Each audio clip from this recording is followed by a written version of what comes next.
আসসালামু আলাইকুম। সংবাদে আপনাদের সবাইকে স্বাগত জানাচ্ছি। আমি ফিরোজ তোহা। শুরুতেই আরবে কেবলস সংবাদ শিরোনাম জানিয়ে দেব এই মুহূর্তে হাতে পাওয়া সর্বশেষ গুরুত্বপূর্ণ আপডেট বাংলা সংবাদ। শুরুতেই থাকছে পরিবহন সেক্টর এখন নতুন মাফিয়াদের দখলে।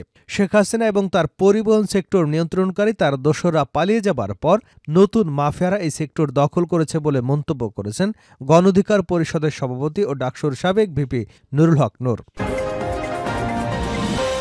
এবারে জানাবো মজলুম যেন আবার জালিম না হয়ে ওঠে, কাকে ইঙ্গিত করলেন হাসনাত।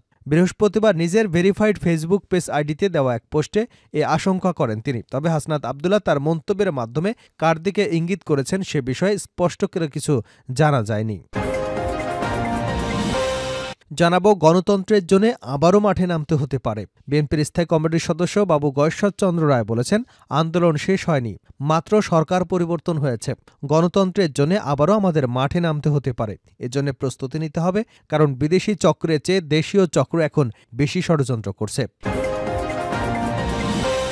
এদিকে শীতে কাঁপছে পঞ্চগড়, তাপমাত্রা ৯ ডিগ্রির ঘরে। পাহাড়ের হিমেল বাতাস, কনকনে শীতে কাঁপছে পঞ্চগড়, তাপমাত্রা নেমেছে ৯ ডিগ্রিতে। মৌসুমের মৃদু শৈত্যপ্রবাহের শীতবস্ত্রের অভাবে বিপাকে পড়েছেন হতদরিদ্র থেকে নিম্নআয়ের সাধারণ মানুষ। অগ্রহায়ণে জেকে বসা শীতে জবুথুবু অবস্থা। শুক্রবার ভোর ৬টায় তাপমাত্রা রেকর্ড করা হয়েছে ৯ ডিগ্রি সেলসিয়াস, যা মৃদু শৈত্যপ্রবাহ বলে জানা গেছে। বৃহস্পতিবার সকাল ৯টায় তাপমাত্রা রেকর্ড করা হয়েছিল ১২.৬ ডিগ্রি সেলসিয়াস। এবারে থাকছে ইউনিয়ন পরিষদ চলছে খুঁড়িয়ে খুঁড়িয়ে, আত্মগোপনে ১৬০০ চেয়ারম্যান। ক্ষমতার পালাবদলের পর আওয়ামী লীগের নেতৃত্বাধীন সরকারের সমর্থনপুষ্ট ১৬০০ চেয়ারম্যান আত্মগোপনে চলে গেছেন, আর সদস্য আত্মগোপনে রয়েছেন ২৫০০-এরও বেশি। নির্বাচন না হওয়া পর্যন্ত এসব ইউনিয়নে প্যানেল চেয়ারম্যান এবং প্রশাসক নিয়োগ দিয়েছে সরকার। তবে আত্মগোপনের থেকেও অনেকে উপজেলা নির্বাহী কর্মকর্তাকে ম্যানেজ করে চেয়ারম্যানশিপ ধরে রেখেছেন বলে তৃণমূল থেকে অভিযোগ এসেছে। এবং সর্বশেষ জানাবো আন্তর্জাতিক সংবাদ। ইরানের সঙ্গে যে কোনো কিছু ঘটতে পারে, ডোনাল্ড ট্রাম্পের হুঁশিয়ারি। মধ্যপ্রাচ্য জুড়ে থমথমে পরিস্থিতি বিরাজ করছে। সিরিয়ার আসাদ সরকারের পতনের পর দেশটিতে অন্তত ৫০০ হামলা চালিয়েছে ইসরায়েলি বাহিনী। আসাদকে ক্ষমতাচ্যুত করবার জন্য ইসরায়েল ও যুক্তরাষ্ট্রকে দায়ী করেছে ইরানের সর্বোচ্চ ধর্মীয় নেতা আয়াতুল্লাহ আলী খামেনি। এতক্ষণ শিরোনাম শুনছিলেন, এবার বিস্তারিত। প্রিয় দর্শক, আপনি যদি এই চ্যানেলে নতুন হয়ে থাকেন, ভিডিওটি দেখতে দেখতে চ্যানেলটি সাবস্ক্রাইব করে আমাদের সঙ্গে থাকুন। আর এই ভিডিও সম্পর্কে আপনি আপনার মূল্যবান মতামতটি কমেন্ট বক্সে জানিয়ে দিন। আর হ্যাঁ প্রিয় দর্শক, জানিয়ে দিন ভিডিওটি কোথা থেকে দেখছেন। পরিবহন সেক্টর এখন নতুন মাফিয়াদের দখলে, ভিপি নূর। শেখ হাসিনা এবং পরিবহন সেক্টর নিয়ন্ত্রণকারী তার দোসররা পালিয়ে যাবার পর নতুন মাফিয়ারা এই সেক্টর দখল করেছে বলে মন্তব্য করেছেন গণ অধিকার পরিষদের সভাপতি ডাকসুর সাবেক ভিপি নুরুল হক নূর। বৃহস্পতিবার বিকেলে জাতীয় প্রেস ক্লাব মিলনায়তনে গণপরিবহন সংস্কার জাতীয় কমিটির উদ্যোগে সড়ক পরিবহনে চাঁদাবাজি এবং নৈরাজ্য বন্ধ, প্রকৃত মালিক শ্রমিকদের নেতৃত্বে প্রতিষ্ঠায় করণীয় শীর্ষক আলোচনা সভায় প্রধান অতিথির বক্তব্যে এ মন্তব্য করেন তিনি। নুরুল হক নূর বলেন, শেখ হাসিনা পালিয়ে গেছে। শেখ হাসিনার সঙ্গে তার অনেক দোসর পরিবহন সেক্টর থেকে কোটি কোটি টাকা কামিয়ে নিয়ে পালিয়েছে। তারা পালিয়ে যাবার পর পরিবহন সেক্টর নতুন মাফিয়ারা দখল করেছে। বিগত সময় আমরা ফ্যাসিবাদের বিরুদ্ধে যেভাবে লড়াই করেছি, এখন একইভাবে পরিবহন সেক্টরের মাফিয়াদের বিরুদ্ধে আমাদের লড়াই চলবে। তিনি বলেন, টিআইবি এই বছরের শুরুতে একটা রিপোর্টে বলেছিল প্রতি বছর পরিবহন খাত থেকে ১০৬০ কোটি টাকা চাঁদা তোলা হয়। সেই চাঁদার ভাগ গণভবনের নেতা থেকে শুরু করে ফুটপাতের নেতারাও পায়। ফ্যাসিবাদের পতন হয়েছে, দেশে কোনো চাঁদাবাজি চলবে না। আমাদের অবস্থান চাঁদাবাজদের বিরুদ্ধে। চাঁদাবাজ মাফিয়ারা কোনো দলের না, তারা সুবিধাভোগী। পরিবহন মালিক সমিতি যেন প্রকৃত মালিকরা নেতৃত্বে থাকেন, সেজন্য নতুন করে ভোটার তালিকা তৈরি করতে হবে। একই সাথে দুর্বৃত্তরা যেন নেতৃত্বে না আসতে পারেন, সেদিকেও খেয়াল রাখতে হবে। তিনি আরও বলেন, ঢাকাকে যানজটমুক্ত করবার জন্য কত পরিকল্পনা করা হলো, কিন্তু বাস্তবে কিছুই হলো না। প্রতিদিন জ্যামে মানুষের মূল্যবান সময় নষ্ট হচ্ছে। যানজট নিরসনে বিশেষজ্ঞদের মতামত নিয়ে ব্যবস্থা নিন। পরিবহন খাতে শৃঙ্খলা ফেরাতে অন্তর্বর্তীকালীন সরকারকে শক্ত পদক্ষেপ নিতে হবে। আমরা বারবার বলছি, শুধু ভোটের জন্য মানুষের জীবন দেয়নি, তাই সবকিছুতেই শৃঙ্খলা ফিরিয়ে আনতে হবে। গণ অধিকার পরিষদের এই সভাপতি আরও বলেন, সয়াবিন তেলের দাম ১ লাফে ৮ টাকা বাড়ানো হয়েছে। তেল সিন্ডিকেটকারীরা পরিকল্পিতভাবে মাল সরিয়ে সয়াবিন তেলের সংকট তৈরি করেছিল। সরকার সিন্ডিকেটের কাছে যদি জিম্মি হয়, তাহলে সামনে আরও সিন্ডিকেট তৈরি হবে। সরকার সিন্ডিকেটকারীদের বিরুদ্ধে ব্যবস্থা না নিয়ে দাম বাড়িয়েছে। সরকারের উচিত তেল আমদানিকারী কোম্পানিগুলোর বিরুদ্ধে ব্যবস্থা নেওয়া। আমার ধারণা সরকারের ম্যানেজমেন্টে একের পর এক ফেল করছে। মজলুম যেন আবার জালিম না হয়ে ওঠে, কাকে ইঙ্গিত করলেন হাসনাত। মজলুম যেন আবার জালিম হয়ে না ওঠে বলে আশঙ্কা প্রকাশ করেছেন বৈষম্য বিরোধী ছাত্র আন্দোলনের আহ্বায়ক হাসনাত আব্দুল্লাহ। বৃহস্পতিবার নিজের ভেরিফাইড ফেসবুক আইডিতে দেওয়া এক পোস্টে এমন আশঙ্কা করেন তিনি। তবে হাসনাত আব্দুল্লাহ তার মন্তব্যের মাধ্যমে কার দিকে ইঙ্গিত করেছেন সে বিষয়ে কিছু স্পষ্ট জানা যায়নি। বৃহস্পতিবার রাত 8:45টার দিকে হাসনাত তার পোস্টটি শেয়ার করেছেন।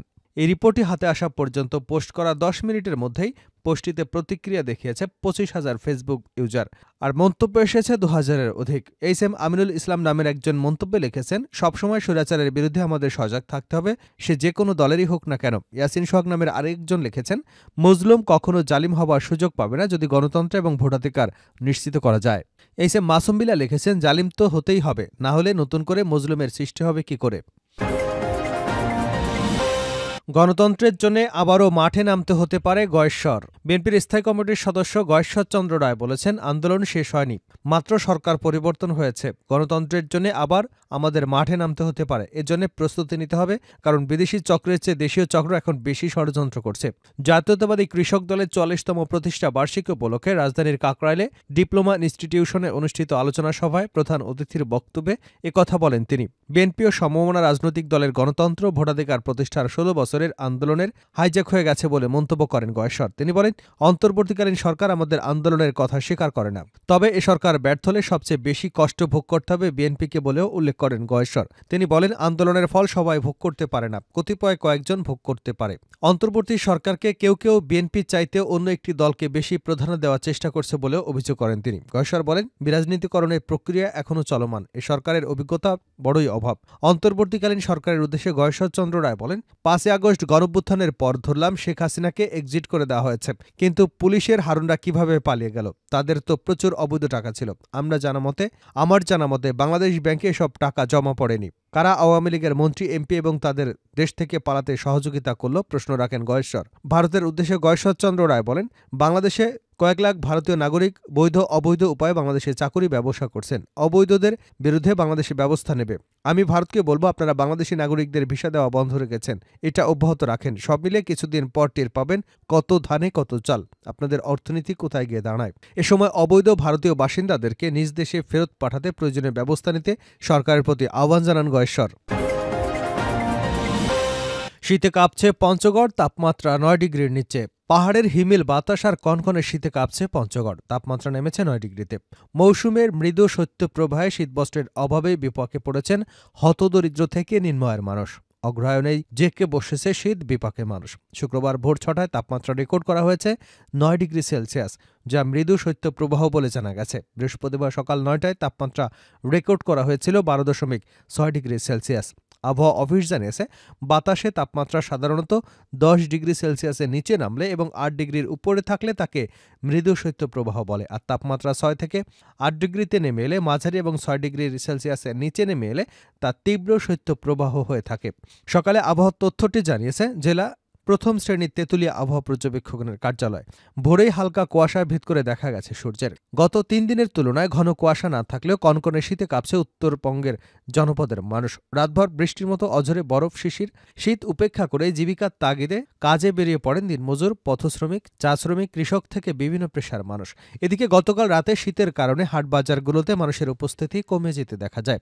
কাগজের কার্টন, শুকনো কাঠখড়ি জ্বালিয়ে শীত নিবারণের চেষ্টা করতে দেখা গেছে সাধারণ মানুষকে। স্থানীয় বাসিন্দারা জানান, রাতে মনে হয়েছে তাপমাত্রা 0-তে নেমে এসেছে। প্রচণ্ড ঠান্ডায় হাড় কাঁপানো শীত। সন্ধ্যার পর শীতের প্রকোপ একটু বেশি থাকছে। একই সঙ্গে পাহাড়ের হিমেল হাওয়ায় শীতের তীব্রতা বাড়িয়ে দিচ্ছে কয়েকগুণ। সন্ধ্যার পর থেকে গরম কাপড় পরে চলাফেরা করছে মানুষ। শীত বাড়ার সঙ্গে সঙ্গে খেটে খাওয়া মানুষের দুর্ভোগও বাড়ছে। শেষ করছে আন্তর্জাতিক সংবাদ দিয়ে। ইরানের সঙ্গে যে কোনো কিছু ঘটতে পারে, ট্রাম্পের হুঁশিয়ারি। মধ্যপ্রাচ্য জুড়ে থমথমে পরিস্থিতি বিরাজ করছে। সিরিয়ার আসাদ সরকারের পতনের পর দেশটিতে অন্তত 500 হামলা চালিয়েছে ইসরায়েলি বাহিনী। আসাদকে ক্ষমতাচ্যুত করবার জন্য ইসরায়েল এবং যুক্তরাষ্ট্রকে দায়ী করছে ইরানের সর্বোচ্চ ধর্মীয় নেতা আয়াতুল্লাহ আলী খামেনি। যুক্তরাষ্ট্রের নবনির্বাচিত প্রেসিডেন্ট ডোনাল্ড ট্রাম্পকে প্রশ্ন করা হয়েছে, তার দ্বিতীয় মেয়াদে ইরানের সঙ্গে যুদ্ধ বেঁধে যেতে পারে কিনা। এর জবাবে ট্রাম্প বলেছেন, যে কোনো কিছু ঘটতে পারে। ট্রাম্পকে দেওয়া সাক্ষাৎকারে ট্রাম্প বলেছেন, যে কোনো কিছু ঘটতে পারে। এখন অত্যন্ত অস্থির পরিস্থিতি। এর আগে ইরানকে কড়া ভাষায় হুঁশিয়ারি দিয়েছেন ডোনাল্ড ট্রাম্প। মার্কিন সরকারের তথ্য অনুযায়ী ট্রাম্পকে গুপ্ত হত্যার চেষ্টা চালিয়েছে ইরানের ইসলামিক রেভলিউশনারি গার্ড কর্পস। তবে যুক্তরাষ্ট্রের এই অভিযোগ অস্বীকার করেছে ইরান। ট্রাম্পের প্রথম মেয়াদে তার নির্দেশে 2020 সালে ইরানের শীর্ষ মিলিটারি কমান্ডার কাশেম সুলাইমানিকে বিমান হামলায় হত্যা করা হয়েছিল। এছাড়া ইরানের উপর একাধিক নিষেধাজ্ঞাও আরোপ করা হয়।